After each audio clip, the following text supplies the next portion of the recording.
into it. Hello and welcome to the Brandon Macco podcast. I have with me today an Eileen Filliben. She is the founder of PX Empower. She is a patient advocate, and she's interested in particular in systemic reforms. So, for example, she talks to healthcare professionals, healthcare administrators, and of course, she tries to educate patients as well. Because as you know from my own book and from some people I've interviewed, sadly, patients have to be their own advocates often. Absolutely. Yeah. So thank you so much for joining me today, Eileen. Oh my goodness, thanks for having me. We are absolutely kindred spirits. Can't wait to dive in. Oh, for sure. Maybe we can start with, obviously there's going to be a story. There's a story for me. There was a story for the last person I interviewed. There's got to be a story for why you got into helping people with chronic pain.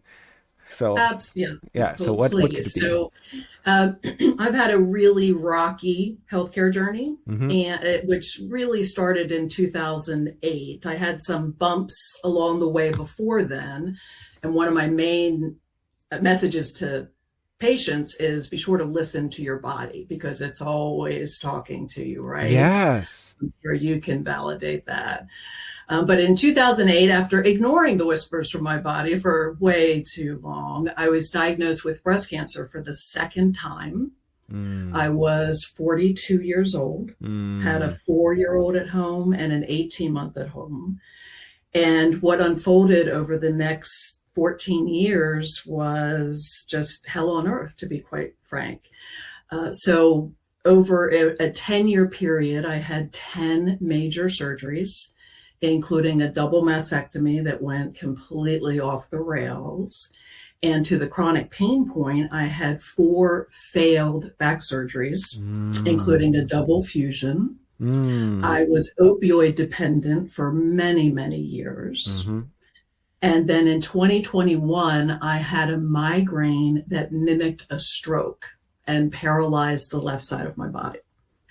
And for me, that was kind of my rock bottom, because I had always thought all along that there's got to be some golden thread that's tying all of this together, and couldn't quite figure it out. But that's when I did a deep dive in research, and then kind of stumbled across literally this whole relatively new branch of pain management called pain reprocessing therapy. And that has changed my life. So I'll take an aside here, because in the medical community, if you mention a pain management specialist, typically that person in the hospital is just really good at prescribing drugs, like really good. Yeah. They can prescribe like nobody's business. Yep. And, I'm a big fan of opioids. There were years where I needed them. Yeah. Right? Yeah. I absolutely needed them. And in the States, the pendulum at one point swung, in my opinion, way too far to denying opioids for people who really needed them. Yes. Yeah. Such that, it's horrible when you are dependent, and then, some people, the practices got shut down. They had no idea how to get help. And a lot of doctors who aren't pain management specialists are terrified of prescribing opioids. Now, that said, Western medicine's approach to my pain, whether it was the back pain or the migraines, especially for the back pain, was, cut and medicate. So as I said, 4 surgeries, some physical therapy, which is super valuable, but you're exactly right. There's, in my view, over-prescribing. And if I had had the tools that I now have, I really do wonder if I would have needed those 4 back surgeries. Yeah. And it's, the surgeon looks at you as like, well, the only thing I know how to do is surgery. So where can I see I can help you? Maybe with a surgery. I can maybe do something there. Right. And so it's the old saying about, it's the old saying about a carpenter seeing a nail, right? The carpenter knows what to do, and, hammering is one thing. And, surgeons, that was the thing, is there was something medically indicated each and every time. But there's so much great research out there, and I'm not going to get the proportions exactly right, so forgive me, but there was a study that did an MRI of roughly 100 people's backs. Yep. And in roughly, right? And that's in my book. Oh, fabulous. So then you do know. So please chime in. But I always say roughly a third were people like me whose MRI findings were scary. You Yeah. saw the, Well, herniated yeah, disc. full on disc herniations in 30% of people age 30 and above. Perfect. In the Yep. asymptomatic, 100 random people off the street, asymptomatic, a third of them had disc herniations. So that means That's exactly right. yeah, if you see a disc herniation, the doctor can't be, oh, that's your pain. No. Ding, ding, ding. Right. So clearly that 30%, it's not, the disc herniation is not causing them not only not terrible pain, no discomfort whatsoever. So that is not the root cause of the pain. Yeah. So then you go down the path, well, what is? Mm-hmm. And it's, as I said, this pain reprocessing therapy and books like Alan Gordon's The Way Out, Dr. Howard Schubner's very, very big in this space. Nicole Sachs just released a book on kind of the mind-body TMS methodologies, but you're exactly right. So the theory, evolving theory, is that disc degeneration is just a natural part of aging. Yeah. And we're all going to have them. And like you said, 30% of those over 30 had herniated. And herniated, that's not just bulging. Yeah. That's herniation. That's kind of like next level. Yeah. And so we really need to rethink how we approach back surgeries and opioids moving forward. And not just back, shoulders, hands, everything in particular, because doctors love to point to a picture. They love their x-rays, their MRIs. And for example, osteoarthritis. How many people come to me and say, you know what, I have the arthritis, so the doctor said it's only going to get worse. And I think it should be, because there's so much stigma around it, it should at this point be renamed age-related bony changes. Because maybe love that. Yeah. Yep. Because maybe you've been focused more on back, but the hip and shoulder and knee, all of it. Yep. It's the same findings. It's you can have a group of people off the street, and they all have arthritis, and sometimes grade 3, the worst case of arthritis, and they have no pain. Yeah, that's exactly right. And it's not just pain. So I don't know if you follow Gabor Mate at all, but he's my new crush of this area. But he's tying childhood trauma and other trapped emotions to a whole long, long list, including cancer, autoimmune diseases. So this is kind of, for me, a Pandora's box of relief, kind of the good kind, that once we can get the word out and spread kind of the transformative healing powers that are available, I really, people don't have to suffer like I suffered and like you suffered. One of my first public talks was actually, and people were wondering why I was there, because it was on mental health for children. And I talked about the connection between childhood trauma and chronic pain later in life. It's huge. It's enormous. And the study, it is absolutely enormous. And what really resonated for me was the nervous system and how the nervous system. So Gabor Mate, he talks a lot about, as a child, there's survival, and then there's being yourself. And your kids, you're relying on your caregivers, as well-intentioned as they are, and many of them are, but you're going to pick survival over being yourself because you need to survive. And so sometimes those patterns or those behaviors become very dysfunctional later in life and can show up in your body. Or as an autoimmune disease, any of that. So I think and it's interesting because he takes, one approach to it. Then there's the Curable app. I don't know if you're familiar with the Curable app, but like Alan Gordon and Nicole Sachs, Dr. Howard Schubner, following in Dr. John Sarno's footsteps, they're coming at it from a different angle. But the bottom line is that your nervous system can get triggered into fight, flight, or freeze very early in life. And go ahead. So I was going to say, we evolved for survival. We did not evolve for comfort. Yes. If the body's going to make a mistake, it's better to make a mistake in a way that results in our survival. That's such an excellent point. And I know me with my own pain, because I really viewed it as the enemy. And part of me making peace with my pain was exactly that. my pain evolved from, ancient times trying to keep us alive. So it really was trying to keep me safe. Mm-hmm. It just didn't know how. So it was making mistakes about the importance of a stimulus and what it actually meant. But making peace with that pain, understanding it was really trying to protect me, was a kind of a big leap for me. For sure. There's a study, I can't remember if it was back pain or neck pain, but the doctors actually took some time to explain to the patients, okay, this is how the nervous system works. There's receptors report to neurons in the spinal cord, and then they have a threshold, and then it goes up and it gets processing. It accesses your memories, the limbic system, and then it goes through a process of, well, is this, are we in a dangerous situation or not? And then it decides whether to create pain or not, and it can Exactly. recruit motion receptors to report as pain, so to protect a joint. So there's no direct connection between pain and damage. Yep. There isn't necessarily any connection at all. It's protection equals pain. Mm-hmm. It's trying to protect. That explanation reduced pain 30% statistically on average for the group. Unbelievable. Yeah, and I'm wondering, that might be the Colorado Boulder back study. I'm not sure, but My brain says similar. back, but so that sounds right. Yeah. Yeah, so potentially, but part of the solution was education about how pain signals actually work. And if your ankle's in pain, it's not really your ankle that's sending the pain message, it's your brain. There's a great, maybe you've seen it, Dr. Lorimer Moseley. He's an Australian professor who's really big in the chronic pain movement. He has some brilliant short videos on YouTube that speak to exactly that.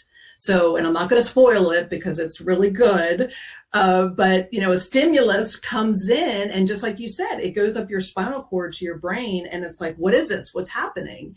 And your brain's going to access a whole, bunch of memories. Oh, and if they're familiar memories, it's going to be like, oh, I know what this is. That made so much sense to me with the back pain, with the migraines. They almost became like an involuntary reflex. Like a stimulus came in and my brain was like, oh, I know what to do. This is a migraine. Oops, exactly, out of fear. So Dr. Lorimer Moseley from Australia, really powerful YouTube videos. I'm working with someone who's very much traumatized right now from the healthcare system, and Oh, he's getting better. But every new pain, he's like, oh my goodness, there's this new pain I've never felt before. I think something's wrong. He actually just contacted, do I need to go to the hospital? It's like, mm, that's muscle pain. yeah, right. We did But some your brain, exercises for the first time in a long time because you've been scared of doing exercises. yeah, What you're describing is the late onset muscle soreness. It's yeah. workout pain. And another really valuable point. So, at least according to this mind body TMS curable approach, as I call it, you get the pain on the move. So, you start understanding how to disrupt the pain signal. And because it's trying to protect you, it may start moving in your body and showing up in different places. And that's called, you got the pain on the run, which is a good thing. That means, you're onto your brain. Yeah. So, that, and then but huge fear of movement, because Yep. that's the other thing that was really counterproductive for me. Is I was told, you have a lifting restriction of XYZ. You shouldn't overdo it. You shouldn't, lifting is bad. Steps are not good. All of that. And it's the exact opposite. So that fear of movement was actually pain causing. And breaking through that barrier and learning that movement is medicine was another big milestone in my recovery. So now my practice is not, well, actually at the moment I'm only online, but even in my in-person practice, it's not the typical practice because I I get people for chronic pain. I do hour-long sessions only. Mm. Huge, Huge, huge. huge. And often I need Yeah. double Hmm. sessions with people. So with these chronic pain cases, I one of the first things I start with a patient who's had a disc herniation 20 years ago and keeps on throwing out their Hmm. back. And of course, they were told not to lift things. one of the things I start with is relearning lifting things. I was told not to even try to lift things. And yeah, every time I like lift up a shoe, I throw out my back. Well, so you've forgotten how to lift up a shoe. Exactly. Right. And that goes back to your earlier point about the fear. Mm-hmm. So we're just feeding that fear monger when we reinforce those messages. Don't lift, you're frail, you might get hurt. And so it's just scaring our amygdala even more. And then, the amygdala continues to act out and try and protect us. And I love that you do hour to even 2 hours because, our U.S. healthcare system is so broken. It is so broken. And so broken. And even the providers who mean well, if they're accepting insurance, they're down to 15, 18-minute sessions. And that is so not helpful. And in the chronic pain world, because you really do need to take a detailed patient history, way back to their childhood to understand what may have happened to trigger their nervous system. Mm-hmm. So it's fantastic that you're giving people the opportunity with an hour-long plus session each time. Well, I max out insurance after 15 minutes. But it's just so wrong. So wrong. And actually, because of the way the coding is, I will sometimes, even though I might spend, an hour just talking with the patient. And okay, that I can only charge this much for that. Okay, let me do this. Let me spend 60 seconds doing something else you didn't need so I can put something on the billing that they'll pay for. Right. Right. And that's just it. I mean, when you have perverse incentives, people are going to game the system. But I mean, my heart goes out to healthcare providers because they do such important work. But no wonder there's burnout. No wonder there's terrible turnover. No wonder we're looking at a horrible doctor shortage and nurse shortage because a lot of them went into medicine for the right reasons, which is healing. Mm-hmm. And the incentives are so wrong. Just completely perverse when it comes to actually healing folks now. And you're right. It's time, communication, education, educating the patient, communication channels. And yeah, it comes down to time. Are you familiar with the lifestyle medicine specialty and lifestyle medicine movement in healthcare? Not really. Okay. I'd love to learn more. It's about 10 years that they've been pushing this, and it's spread internationally. There's other countries with their own boards of lifestyle medicine, so it's a medical specialty. It's a bit of a funny medical specialty, though, because most of the medical specialties are basically between 300 to 3,000 hours. Wow. And this one's 40 hours. Now, it's still a big fancy exam. You have to go to a test writing center, and you still have to pay yearly fees and continuing education. So in terms of how official it is, it's fairly official. But in terms of the training, it's just 40 hours because medical doctors don't receive nutrition training. Mm-hmm. Medical doctors don't receive any. It's very, very drug focused. So on the pain management. Yeah, on the pain management side, a systemic disease side. For example, diabetes in the early and even arguably mid stages, type 2 diabetes is reversible. Mm-hmm. But either that's a footnote in their textbook or it's not part of their protocol. They're taught, I prescribe this when it gets worse, and then I prescribe this when it gets worse, because it will. I prescribe this, and when it gets worse, because it will, I prescribe this. And they're not taught the protocol for deprescribing. They're not taught the protocol for reversing. Mm-hmm. Same thing with GERD, same thing with kidney disease, liver disease, obesity, heart disease. We know exercise, nutrition are sort of first line treatments with evidence behind them. And quality of life, sleep. Yes. Positive social interactions. Okay, do you have a family? Do you have friends? When you're talking with depression, okay, here's what I'm going to prescribe. But they don't ask the question, like, do you have a support system? Do you have any friends? Drug abuse. So lifestyle medicine is 7 pillars that I think the doctors who are taking the steps to actually get the certification, they've at least learned 40 hours of it. and B, Right. they've taken a step that says, yeah, I'm going to try to incorporate this into my practice. And so That is fantastic. so I am trying to push it, and I brought it up because they are in the interesting position that even if you've made that dedication that that's what you want to do with your practice, the time, how do you get reimbursed? Yeah. Mm. No, it's, and that's why you see. So a couple thoughts. That is absolutely fantastic, and I know something that you're very adamant about, as am I, is treating the patient as a whole human being. Mm-hmm. And there's interesting in the patient experience world. There's movement towards not just patient experience, which is actually what PX is a acronym for, patient experience, but the human experience. And there are a lot of healthcare organizations that talk about that, and they have their patient bill of rights. But when you're down to monitoring the minutes you spend with the patient, all that goes out the window because there's no time. And I will absolutely look it up after we end here today. But the 7 pillars, I'm sure it is about, like you said, social relationships and what are you doing, exercise, nutrition, all of which can measurably help not just your physical health, but your mental health too. And I think it's different because, well, obviously I went through the program, and I'm a diplomat of the board now. Um, Congratulations. Thank you. But I love how they put it. So this is what your prescription should be for the patient. And I Yes. prescribe Yeah. you to do these exercises. I prescribe you for this week. You're going to try to put broccoli into 3 meals. I, Yes.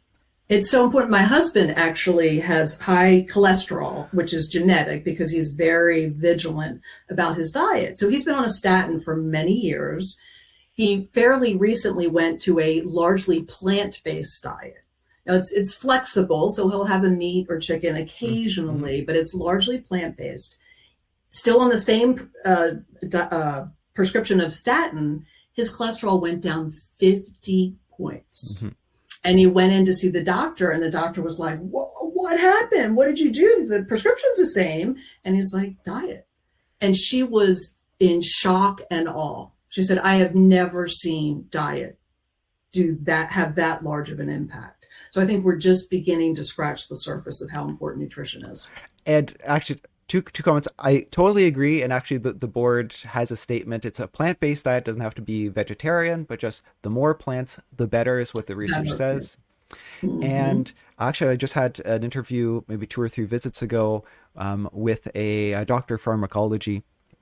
And I've encountered this in my own, I'm also certified in functional medicine, um, Oh, great. Good for which you.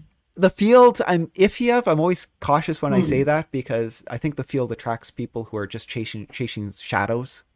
mm. Um, The you know, latest trends. yeah, the Mm-hmm. latest trends, and some of the doctors aren't necessarily researchers, and they're trying to apply research that they don't necessarily understand. But I Mm-hmm. think the intention is right in functional medicine. You look at the whole body. You order a bit. Well, you should really put on your investigative hat. You don't necessarily need to order all the tests, but they tend to order all the tests and the tests above the tests and the tests above the Yeah. tests. So at least they're trying. I like that they're trying. But cholesterol. It turns out that this might come in the future, that high cholesterol isn't bad. Oh, interesting. You can have high cholesterol and be healthy. And there are communities of people around the world with high cholesterol and are perfectly healthy. In fact, are much Hmm. healthier than the average American or the average American with Interesting. low cholesterol. Huh. And you can actually have cholesterol that's too low, and your body needs cholesterol to make hormones. Mm-hmm. Yeah, So, that's really interesting. Yep. so there might be that change, and changes in healthcare are really slow.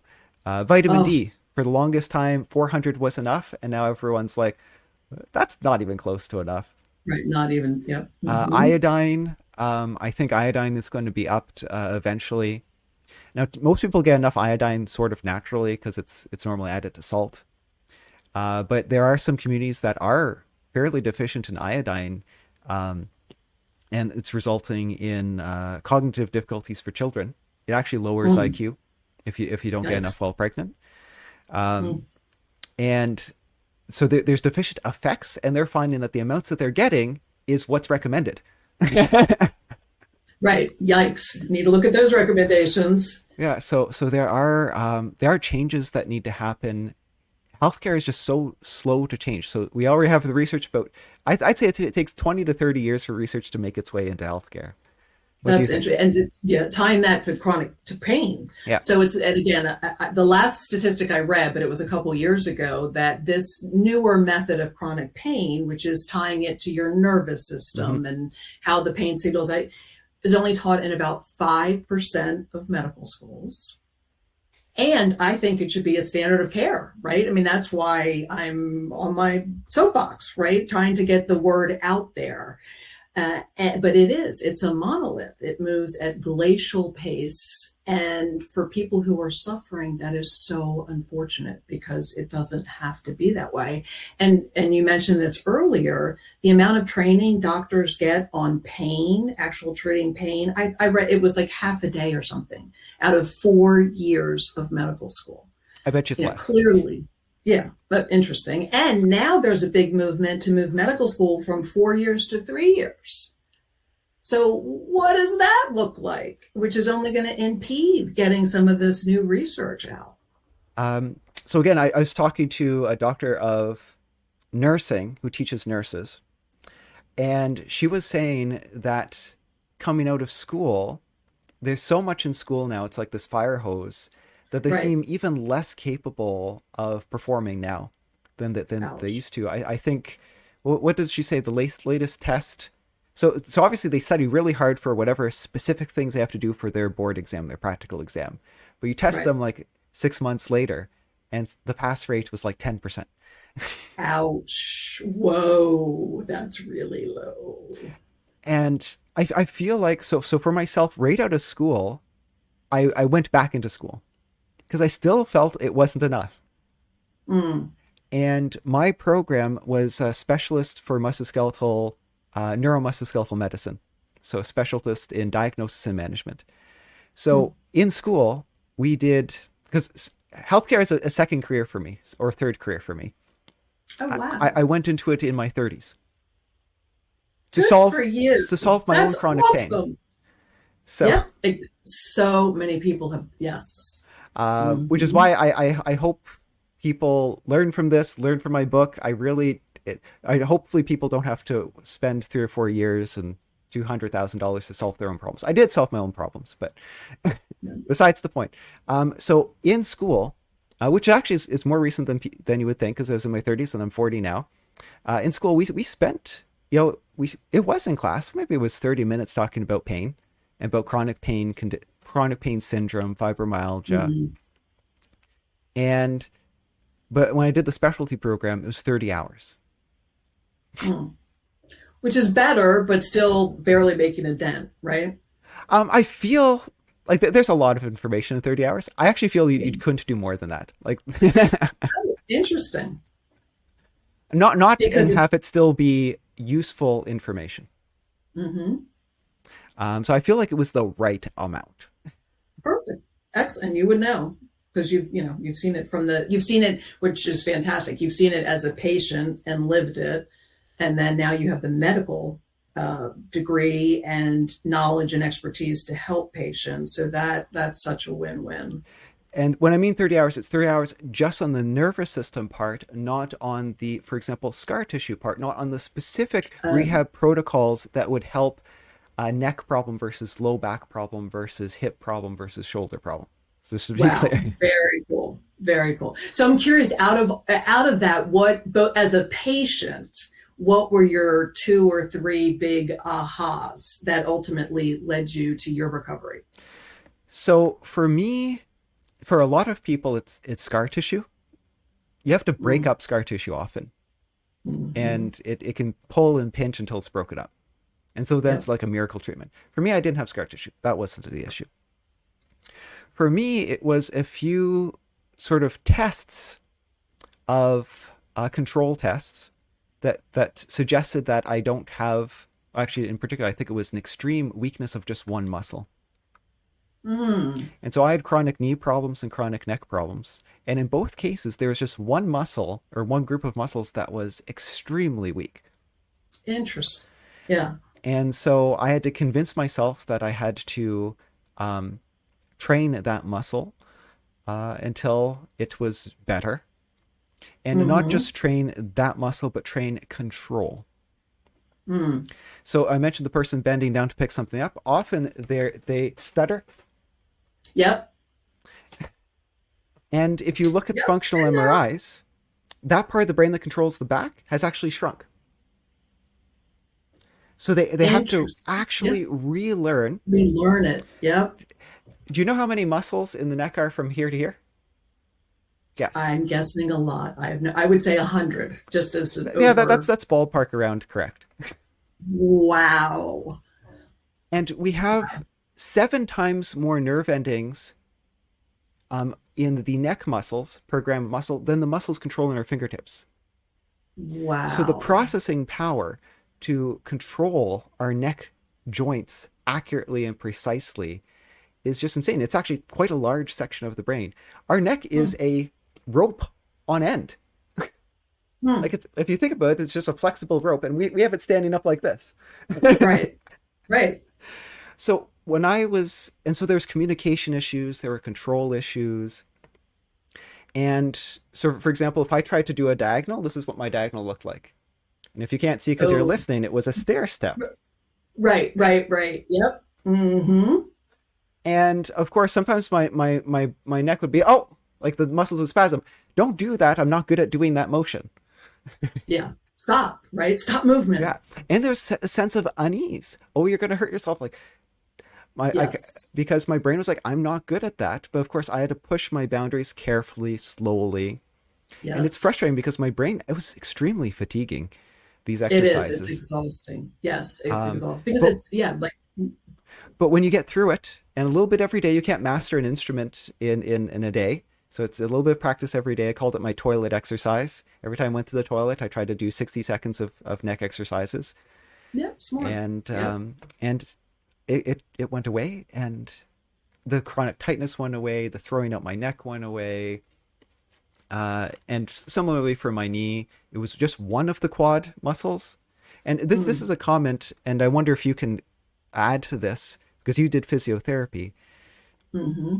The standard, and even my own education, the standard protocols sometimes are, I feel, aren't customized enough for each patient. Definitely. That, so, Yeah. yes. So a couple things that really so helped me, aqua therapy. Mm. So I did aqua therapy Mm. first and then went to PT, and I was blessed. I had very good insurance and so many people don't. So I had done my research, and I'd also been to a variety of different physical therapists, and some of them it's just very robotic. Like, okay, you're here for lower back, so you're going to do 10, like, whatever it was. It was like a checklist. Mm. And back to treating the patient as a whole human being at this other really state of the art, which had a massive pool for aqua therapy. It was very customized because they were asking questions, and then we would try something and they'd ask questions. How did that feel? So it was really, so in medicine, as you likely know, there's a lot of movement towards kind of shared governance or shared decision making with Mm. the patient. And in a lot of PT practices, and especially in my experience, the longer you stay in PT, frankly, the lower down the totem pole you get with the PT folks, which makes sense. They're running a business. So you want to, and you want to train the younger physical therapists. But this shared decision making with the patient is so important. And then at this excellent, which was Bryn Mawr Rehab Hospital, I'm kind of in the Philadelphia area, just outstanding because I felt like I was part of the decision making process. I had a really important role in deciding kind of what was next, what was working, what wasn't working. So it makes a big difference. And if you're listening, if you are going to a physiotherapist, chiropractor, regard what osteopath, I don't know what you're seeing. If you plateau, don't put up with that. The second Yeah. opinion, the third opinion, a different practitioner seeing it from a different light. You might Hmm. plateau because you have 3 or 4 overlapping problems. Get them to revisit. You may have to prompt them. What are the second or third most common things this could be? Because you're probably Yes. treating the first most common. What's the second and third? Maybe I have those Hmm. too, or maybe I have those instead. Because I don't seem to be Hmm. getting better. So you might have to be the one to prompt, or again go to someone else. So don't put up with plateauing. Oh, I guess this is just the Yes. way I'm going to be. Because the physiotherapists, they love the patient that comes back week after week, year after year Yes. after year after year after year, and they just do the exact same exercises every visit. And the PTs like it. I've worked with lots of PTs who can relax. I have this person next. I'm just going to put them on the Yeah. e-stim machine, have them do squats, or put them on the bicycle. I can do my Yeah. charts while they're on the bicycle and read a book. Yeah. I mean, it's yes. So the importance of advocating yourself, it's constant, whether you're in the hospital or you're in PT or you're in a doctor's office with your primary care. You absolutely need to advocate for yourself and don't settle for not feeling well, Yeah. because odds are you can feel well again. Yeah.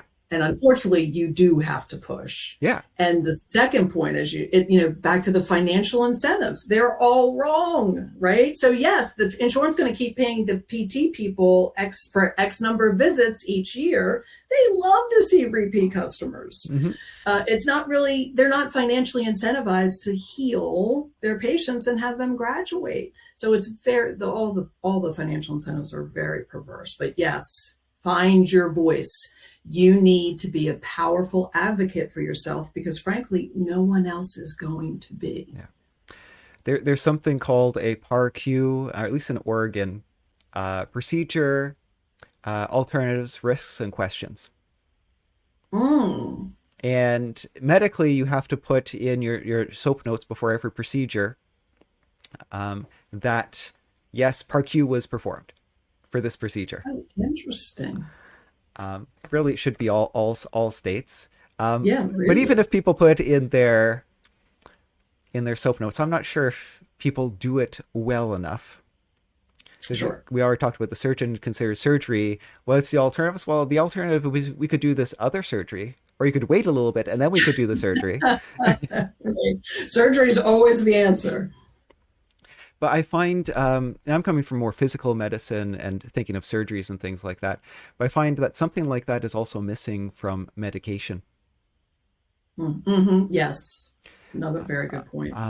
And for the audience listening, if your doctor does not explain the risks of a medication, the signs to look out for if the medication doesn't agree with you. I Mm-hmm. mentioned in just my last podcast, pregabalin, cheery person, all of a sudden has having suicidal thoughts. Mm. That is one of the warning signs with that medication that you need to be taken off of it urgently. And it Yep. and was never Sure. told anything about that. Mm. Right. And if you're just to your point, if you're not feeling well, if it's just not agreeing with you, Yeah. advocate yourself. And if your doctor says, well, that's not really a side effect of that medicine, you are the expert of your body. Yes. So the doctor has a medical degree, advanced training, awesome. You are the expert. And honestly, sorry, you get to fire your doctor. Yeah. So Yeah. to say, they are highly trained medical consultants, and you really want to feel like they are your partner in getting better. Yeah. And as soon as you're not feeling that partnership, they got to go. Yeah. I was good. I said to my patients the same thing. You're a specialist in you. They're a Yeah. specialist in whatever they're good at. You're consulting on an issue, but you have equal Mm. standing, at least, if not you're higher. Yeah. That's so, oh my gosh, yes. That's why I was so looking forward to talking to you today, because we are such kindred spirits. And I love that Hmm. we're coming at it from the patient. Well, you've got both. You've got the patient and doctor hat on. Hmm. But yes, you are an expert in you. Love that. And we do have the information superhighway, the internet. For example, drugs.com. If you're listening, Hmm. if you don't know why you're on drugs, drugs.com. And what you said, listen to your body. There are more obscure side effects Yes. And so please listen for them and wonder about them. For example, Celebrex. I was on Celebrex for many years, which is a Hmm. strong anti-inflammatory. If I would go on and off of Celebrex, I wouldn't sleep for 2 days. Oh, interesting. And that was only reported in like 2 out of 3,000 people in like the safety study or something. Right. But that's you. That That is that that your was unique. me. Yeah. Is that in, Yeah. that's not? I don't think that was even on the list of most of the websites summarizing the side effects. So you can have a Hmm. very obscure side effect. So trust yourself. Yes, yes. And go to reliable sources. So I Yeah. likewise, I love drugs.com. And, there's a lot of misinformation out there, but, go to top medical schools around the country, or you just Oh yeah, know the credibility of your site. But yeah. drugs.com is a very good John one. Hopkins, Cleveland Clinic, Mayo Clinic. Exactly. Their stuff is 95% perfect. Yeah. Right. And it's a human body. So there's no such thing as 100%. It never Yeah, will yeah. be. I do find they're still a little behind the times, and a lot of doctors are behind the times in terms of research, and particularly with chronic pain, still with sort of our discussion about the nervous system's involvement, such that Hmm. fibromyalgia is in the medical community, it is treated as a diagnosis of exclusion. We can't figure out what's wrong with you. It's fibromyalgia. Exactly. It's also Yep. treated as an incurable condition. Once you're Hmm. diagnosed, oh, we give up. Here's more gabapentin or pregabalin. Here's your antidepressants. Ding, Um, ding, ding. yep, for the rest of your life. Um, Now, there's people who get lumped into fibromyalgia. There's very many different presentations, but I will confidently say I've cured so many people of fibromyalgia. Yes, yes. And that's another main message. You can feel better. Yeah, When you get with the right doctors or the right experts, use your own expertise of your own body, you can feel better. And when I was in the depths of the dark, dark dungeon of chronic pain, I totally gave up hope, yeah, because it's god awful miserable to be in pain 90% of every minute of every single day and have no hope that you're ever going to feel better. That is a wildly dark place. So another message is you can feel better with the right resources. So it's worth investing the time, energy, effort, money as needed to get the right resources for you. and you're right with how hard it can be. It is, Oh. and the depression. And Mhm. again, I'm working with someone who can't breathe, and people are like, "Well, you're happy just having a panic attack, panic attack, panic attack." I start talking with them. Now, sadly, this is through video now, so I really wish I was there in person. But he's 16,000 kilometers away. Right, right. Might Um, be too long of a bicycle yeah, ride, maybe. but even in video, and I start listening to him, and some of these things don't come out until we're like 2 3 hours into our conversations, and I find Mm. out he has an epigastric hernia. He has Oh, there's a hole in his abdomen. oh, yes. Oh, So he can't use his diaphragm. He can't pressurize his abdomen properly. So he'd been to PT, had been to doctors, and it just took time and keep prodding, and then he's like, he finally felt heard for the first time. yes, yes.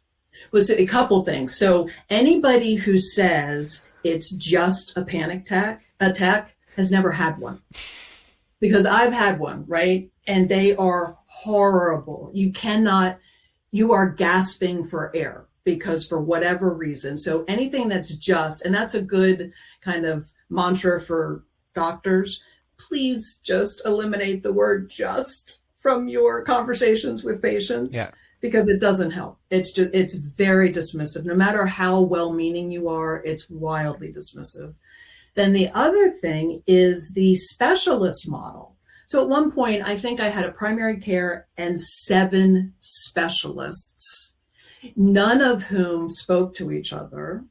And then I'd bring up one symptom and they'd be like, oh, that's not my, that's GI, or that's psychiatry, or that's, whatever, your breast cancer. It's just so unhelpful there. And ideally, the primary care is supposed to be the hub of the wheel, and the one who's taking, they do not have time to hit the restroom during the day.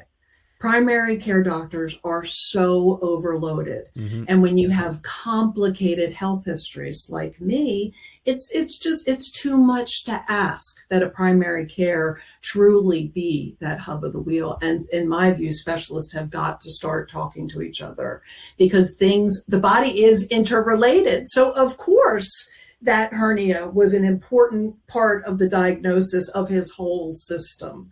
But other doctors had missed it because they were focusing on the one and only body part that was relevant to them. Mm-hmm, mm-hmm. And you brought up a good point, that the communication between doctors.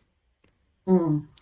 And so part of my specialty that I went into almost right after getting out, because I needed more, as I mentioned, the nervous system in detail, and about how to talk to the patient about it, the benefits of talking to the patient. Oh, so important. So Yes. important. But a third of the program was structured because by doing the program, obviously you're becoming a specialist in diagnosis and management. So a third of the program was writing letters to other doctors. Oh, interesting. Saying what? Well, I thought that was wonderful, because it framed, not only were you reviewing the specialist information in having to write a letter of a sample case, but working on, so it was a communication skill. And so any skill you have to sort of practice at. And Yes. it was, we wanted to put, you didn't want to overload the primary care practitioner or the other specialists Right. that you're messaging. So you don't want to say, okay, I did this test, and then because of those, I did these tests, and because of those, I did these tests, and then so it's a 70% chance that they have this condition. You don't want to overload them. Nope. Cut to the chase. But you need to, so you put in a lesson, but you don't want to come off as talking down to them. Right. Right. But you don't want them to miss this condition in the future. Mm-hmm. Mm-hmm. And you also want to solidify yourself as a specialist. So it's coming up with sort of the perfect lesson. What can I encapsulate in this to teach That's so them, interesting. to teach them, educate them, and to make sure the patient gets the correct next step, and to put myself as a specialist so they send more people to me. So, Yeah. Oh, well, yeah. I mean, that's seriously, you got to keep your doors open. and No money, no mission. yeah. Right? So it's right. It's that communication before, but I think sadly, every specialist needs to be a little bit of a generalist. Mm-hmm. And then you have that Yes. time issue. Which is huge. And I love that you're talking about communication for doctors. So, in my view of the world, I did HR specialties for a very long time. And even in the HR world, I don't like the term soft skills, because they're so critically important to being effective leaders and managers, et cetera. But with doctors, it's even beyond being good leaders. It is soft skills like active listening, right? Mm-hmm. Reinforcing what the patient's telling you, asking the right follow-up questions, demonstrating empathy. All of those things can help you get to the right diagnosis. So it's not just about higher patient SAT scores, which unfortunately a lot of healthcare facilities are really focused on at the superficial level. It can help guide the doctor to the accurate diagnosis. And another taboo for me is all the medical jargon. So here you have a patient, didn't go to medical school, right? And even those who are, bright and have done their research, and especially if it's a cancer diagnosis, your patient is going through all of the mental and emotional trauma of getting this diagnosis, and they're trying to drink from a fire hose of the information you're trying to give them about what's happening, what are the next steps, what's the prognosis, what's the staging. To disrupt that, just throw in some medical jargon that they're not going to be able to hear or understand at all. So really speaking in lay terms, so that back to the shared decision making with the patient, the patient can be an active participant in his or her own care. And I think that's vitally important. But it's back to the communication skills with the doctors. And patients listening, jump in. What does that word mean? What does that word mean? Mm-hmm. Yep. Back to you have to be your own advocate. And it's almost better to sometimes get the medical terms. Can you write down those medical terms so I can Google those later? Yes. Right. Or put them in the after visit summary. Exactly. So, make sure, could you make sure that I know to look them up later? Right. And ask. Now, I couldn't easily do this when I was working for other people, when I was in my own clinic, actually in Texas, of all places. The software I had, you could check mark a box to make chart notes available to patients. Awesome. Yes. Technology is your friend, right? And so just within a certain limit, the patient charts belong to you as the patient. You have a right to ask for them, and they have to, in every state that I know of, they have to provide them. Yeah. In some states, they are allowed to charge you a fee, which I don't like, but in some states they are. But yeah, they're your charts. You can see what they've written. You can look at all the jargon. You can Google it all at your leisure. You can take that to another professional, get a second opinion, third opinion. Such important points. And it is, I mean, you do typically have to sign a form, but that's pretty easily done. And because of HIPAA laws, they want to protect confidentiality. So you have to sign a form, but yes, you are entitled to your medical records and use them as a resource. Now we're sort of winding down. Oh my goodness, we've talked almost an hour now. We could probably talk for hours. Yes, that went by so fast. So maybe I'll ask, because I've had some difficulty in general public. I've been able to get into conferences and of course some continuing education conferences and such, but I've wanted to go and speak into hospitals and things. And well, at least where I was living last, which was the Cayman Islands, it was a small island. There's only so many hospitals. I didn't get a reply to any emails. Yes. Yeah. And I said, I will do it for free. I just want to help everyone, and still no replies. And I know you also help train administration, right? Yes, that's part of my goal, because the administrators are making a lot of the policies and the procedures that are needed for the doctors to implement. And getting into healthcare systems, it's really challenging in my experience. Okay. Really, it's not really just me. challenging. No, not at all. Don't take it personally. And it's, in my experience, it's networking. So just the cold emails don't work. Yeah. And I mean, maybe if you send hundreds of them, you might get a what I call a lukewarm interest. But it's networking. LinkedIn is now a very powerful tool, and you can search by job title. So that's the route that's been much more successful for me. I'm gonna write that down. But it takes time. Yeah. Seriously, LinkedIn. So, and just using your network. So people, think of people who, even if there are 2 or 3 connections, like I went to med school with this person, or, even your former practitioners. I've reached out to my former doctors and said, hey, I'm up to this. And, they can't necessarily open the door, but they can make an introduction. So have you found them, when you do get in there, have you found them receptive? Have you felt you've been able to start some changes? And if so, like, what are those changes? Yeah, it's wildly different from experience to experience. And in general, doctors are a tough crowd. And I get that, right? They are experts. They went to school for a very long time. Then they went through their residencies. They're also extremely time crunched. So that can be a difficult audience. So it's, again, it's like most things in life, there's kind of the spectrum, right? People who are the believers and who really want to connect with their patients in different ways. And then you're going to have, I call them the hostages. So if you're doing a work group, there's always the true believers, then the people who are acting like they're hostages and they can't wait to get out the door. And that's just part of working with people, right? You're going to have the the bell curve, the Yeah. bell curve of interest. Well, Um, bell curve, it's more like a bimodal distribution, mm. two groups. But I do think there's so much more media attention to these sort of things that healthcare organizations are looking for something new and different. But honestly, given what the new administration has been up to, there's huge panic mode, especially at research institutions, because some of them are losing hundreds of millions of dollars in federal funding.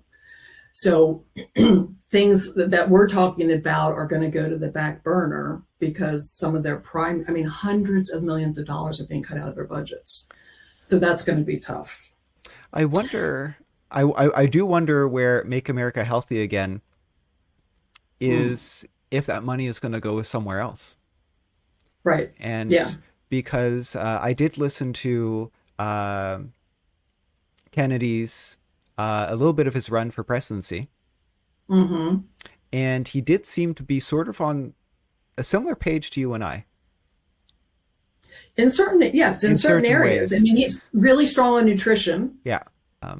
So I'm cautiously optimistic that he might put forward some plans that would help our agenda of changing the healthcare system. Might have to be broken and destroyed before it can be rebuilt. Well, I mean, it's just miserable. It is. It might have to be broken. But again, I don't know who, because it's such a sacred cow in politics, so to speak. Mm-hmm. I don't know who is going to have the gumption to take the steps that are desperately needed. And that's why I think patients and doctors. So seriously, you and I could make a good team because we're coming at it both from, I think that might be really appealing, because I know when I apply to conferences for speaking, they're, same thing for you, co-presenter. And I think it might be interesting. So I'll keep an eye out for those and just give you a jingle if that's okay. And we are definitely kindred spirits.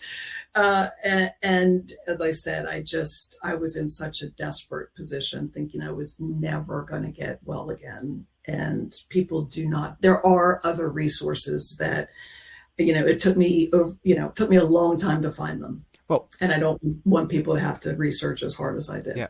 15 years for myself, and then had to quit my job and spend $200,000 and spend about 3 or 4 years of my time. Right. Who can do that? Yeah. Who can do that? Not mere mortals. Yeah. And the other thing we didn't get to, but another time, is just equity. So like if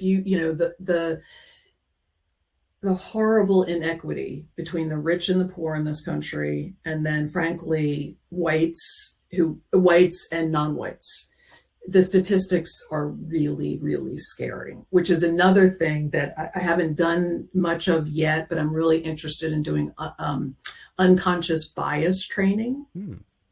Because again, that's nothing that's offered in medical school. Mm-hmm. And when you look at even like maternity for brown women, Black and brown women who go in to have babies, they are dying in the United States at alarming rates. How can that be? The United States of America, women are still dying in childbirth, and that particular demographic group at wildly disproportionate rates. Well, in general, the U.S. has one of the worst mother mortality rates in the world. Yeah. And true. The C-section rate is about 300% above what it should be. Mm-hmm. Yep. And you're right, I have seen the statistics. It is, for non-whites, it is worse than for whites, but in both it's bad. Yeah, no, excellent point. It's true. None of it's good. None of it's good. None of it's good. So maybe we'll end here. Yeah. Do you have a closing message? Oh, we hit on so many important things. I think for me as patients, your life is in your hands.